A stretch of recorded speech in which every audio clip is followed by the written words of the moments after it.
Buat podcast gue yang kedua kali ini, gue bakalan cerita mengenai cerita cinta gue. Ya, gue udah lama ngejomblo, tapi gue pernah punya cerita cinta yang benar-benar memilukan banget. Dan bahkan kayaknya semua cewek gak bakalan bisa sanggup nerima itu. Ya, karena gue juga mau cerita kayak gini tuh bakalan sedih banget sih. Seperti rasanya tuh bakalan sama kayak pas hari kejadian itu. Gue pernah punya seseorang yang benar-benar gue percaya, seseorang yang benar-benar gue cinta banget tanpa ada kecuali. Sampai gue pun nerima dia apa adanya gitu loh. Gue gak pernah cerita mengenai kekurangannya dia, kejelekannya dia. Pokoknya gue terima dia tuh apa adanya. Gue benar-benar jatuh cinta banget ke dia. Bahkan gue setiap hari doa nih sama Tuhan. Gue doa sama Tuhan, gue dimintain biar gue tuh jatuh cinta sama dia setiap hari. Gila, itu so sweet banget sih menurut gue sendiri. Karena gimana sih kita bakalan ketemu sama dia tiap hari. Kalau misal dia beneran jodoh kita, dia bakalan seumur hidup sama kita. Nah, kalau misal kita yang gak jatuh cinta sama dia setiap hari, kayaknya gak mungkin banget kita bakalan bersama. Dan ternyata itu doa itu cuma buat berlaku buat gue. Ternyata dia gak sama sekali menginginkan gue di masa depan. Padahal kita udah cerita banyak. Kita udah ngerancang sesuatu buat masa depan bersama. Kita mau ngebangun keluarga seperti apa, rumah seperti apa, terus hubungan silaturahmi setiap keluarga kita tuh bakalan kayak gimana. Itu udah kayak mimpi banget, kayak pengen bener-bener gue wujudin gitu loh sama dia.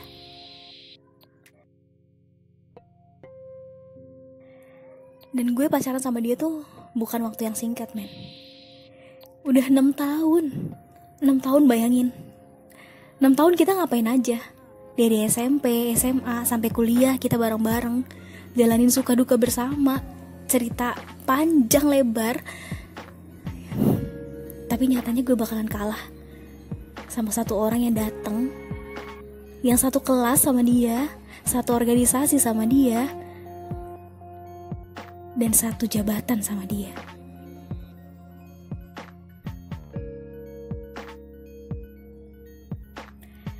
Cerita ini bermula di tahun 2018. Akhir tahun 2018, gue inget banget. Gue lagi main di Bandung. Gue tanpa sadar jalan-jalan, happy-happy. Tapi ternyata si doi lagi ngerencang sesuatu buat mutusin gue. Gue tiba-tiba nerima pesan di mana dia mutusin gue. Gue shock dong. Gue lagi jalan-jalan, gue lagi happy-happy, tiba-tiba dia ngomong kayak gitu.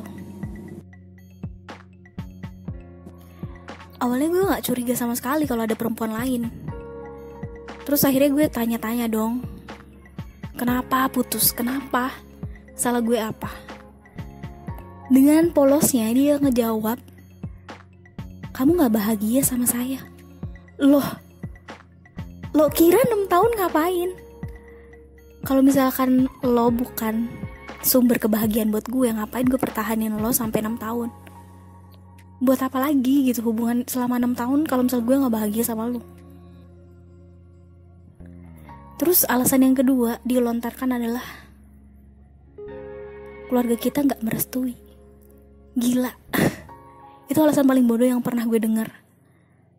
Karena dari SMP sampai kuliah, orang tuanya dia, orang tuanya gue udah saling kenal.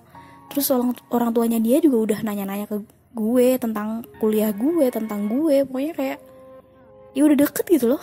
Terus kalau misalkan gak direstuin, emang kita mau nikah sekarang gitu kan? Kan gak mungkin. Kita belum minta restu loh. Terus gue mulai curiga. Akhirnya gue yang kayak nge-stalking Instagram temen-temennya. Terus gue tertuju sama satu cewek yang benar-benar di Instagramnya itu di bio-nya ditulis Bismillahirrahmanirrahim. Iya. Gue awalnya gak curiga sama sekali. Terus gue ngeliat Instagramnya yang kedua kalinya, gue mulai yakin kalau misal ada something sama si cewek ini. Tapi gue gak ada pikiran sama sekali kalau si cowok gue tuh punya rasa sama cewek lain. Gue nangis tiap hari. Gue ngerasa gak adil gitu loh. 6 tahun diputusin cuma lewat SMS, diputusin lewat HP yang bener-bener kita tuh lagi LDR-an udah lama. Akhirnya gue doa sama Tuhan, kenapa sih, ada apa yang terjadi gitu loh. Terus akhirnya gue dikasih jawaban dong sama Tuhan. Gila, baik banget sumpah. Gue tiap malam doa. Akhirnya gue dimimpiin kalau misalkan gue tuh nemuin satu nama yang berhubungan sama cowok gue. Dan ternyata gue bangun jam 2 pagi, gue ngecek emailnya dia yang masih nyambung ke HP gue. Ada email yang benar-benar bikin gue sakit hati karena si cowok gue tuh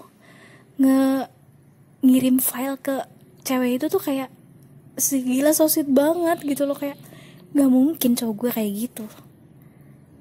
Dan ternyata gue chat si ceweknya, gue stalk IG-nya, ternyata IG-nya bener yang gue udah duga dari sebelumnya. Akhirnya gue ngajak kenalan, gue kayak pokoknya kayak protes lah, kenapa sih lu hadir sama dia gitu loh, kenapa lu hadir di tengah-tengah kita berdua. Dan dia dengan polosnya cuma bilang dia cuma nganggep cowok gue itu sahabat. Banci, tau gak sih? Cowok sahabatan sama cewek gak mungkin banget, apalagi cuma berdua. Nah, tapi ada baiknya juga ketika hal itu terjadi sama gue. Kalau misal hal itu gak terjadi ke gue gak bakalan dewasa, gue gak bakalan lebih dewasa lagi dari sebelumnya, dan mungkin gue gak bakalan se-struggle ini sampai detik ini. Pacaran 6 tahun terus diputusin gara-gara ada cewek lain. Awalnya gue kayak bener-bener sakit hati banget lah. Selama 3 bulan gue doa, kalau misal dia gak balik ke gue selama 3 bulan berarti emang kita gak jodoh. Itu satu pikiran positif gue ketika ngadepin masalah itu. Terus yang kedua, gue gak pernah marah sama ceweknya, tapi kita ngebangun silaturahmi banget. Bahkan gue nganggap dia itu sahabat gue. Gue berterima kasih banget ketika dia hadir, karena gue bakalan tahu sifat cowok gue tuh sebenarnya kayak gimana selama 6 tahun itu. Dan yang paling penting adalah gue bisa ikhlas. Gue bisa ikhlas merelakan sesuatu yang benar-benar bukan milik gue lagi, bukan takdir gue lagi. Dan gue gak bisa maksain orang tetap berada di sisi gue selamanya.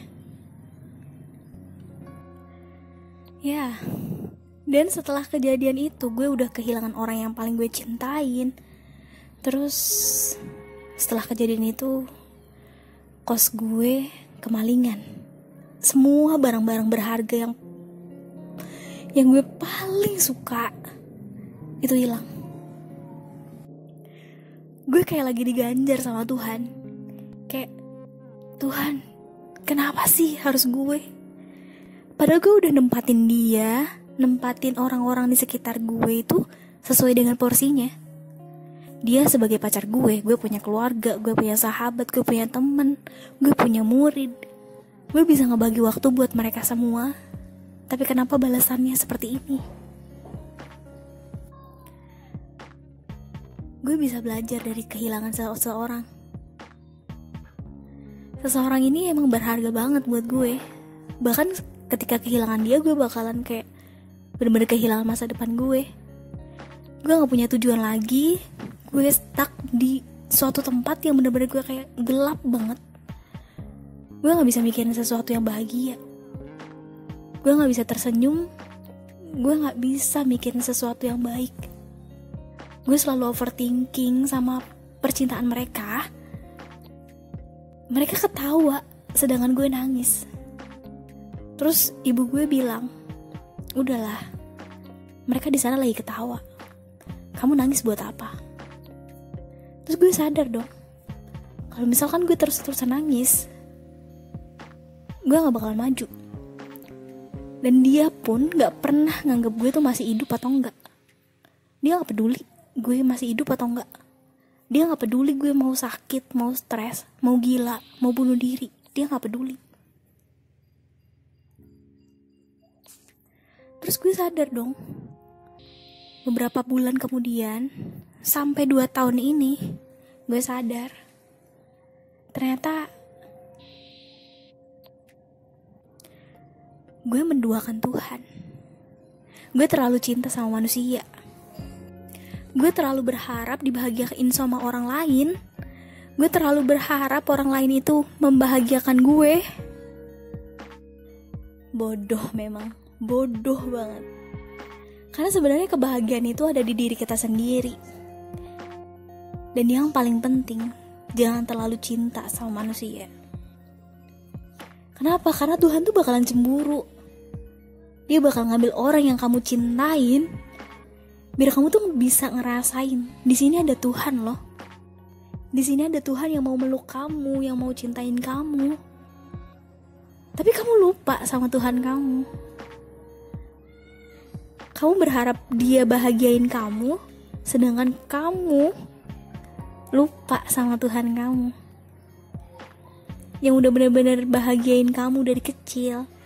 Udah bikin kamu seneng, udah bikin fisik kamu sempurna, udah bikin jenjang karir kamu itu lurus banget, mulus. Tapi kamu terpacu sama satu orang yang benar-benar bukan siapa-siapa kamu. Bahkan mengenal dia pun sebenarnya haram. Menyentuh dia, menatap mata dia, memikirkan dia, itu sebenarnya haram. Jadi selama 6 tahun itu kayaknya gue bakalan sia-sia banget gitu loh. Gue numpukin dosa tiap hari, ya kan? Gue baru sadar itu ketika putus. Gue jadi lebih dewasa. Gue pokoknya lebih toleran banget lah sama seseorang yang bakalan datang di hidup gue. Padahal gue udah ngerancang banget gitu. Gue udah ngerancang banget sama dia. Bahkan ketika SMP gue ngerasa gue udah dewasa banget dong. Gue bahkan bilang ke dia, kalau misalkan dia suka sama seseorang, bilang sama gue. Kenapa? Karena gue bilang ke dia, kita itu di dunia itu bukan cuma berdua. Pasti ada orang yang bakalan hadir, terus lebih sempurna dari pasangan kita. Tapi dia bilang, dia gak mau nyakitin orang yang kita cinta, dengan bilang kalau dia suka sama cewek lain. Tapi itu bener-bener nyakitin kan ujungnya. Ujungnya dia ninggalin gue buat orang yang baru dia kenal. Capek memang. Dan yang lebih lucunya lagi nih, ketika orang yang mau pindah hati atau mau berkhianat lah intinya, itu akan sifatnya kelihatan seperti anak kecil. Gue ngeliat banget kalau misalkan mantan gue tuh bener-bener kayak anak kecil banget, kayak anak-anak SMP gitu. Padahal dia udah kuliah, jurusannya masih pendidikan kewarganegaraan. Gila kan? Bahkan dia kayak gak memanusiakan manusia. Iya, gila, jahat bener. Tapi emang bener, kalau dibilang jahat, dia jahat banget. Dan gue gak ngungkirin itu, karena untuk pertama kalinya gue ngebenci orang sebenci-bencinya itu cuma sama dia. Ya benar sih, Tuhan bakalan bilang kayak gini.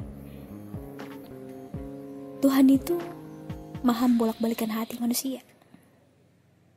Dan ya, orang yang benar-benar kita cintai dulu, itu bisa aja jadi orang yang paling kita benci.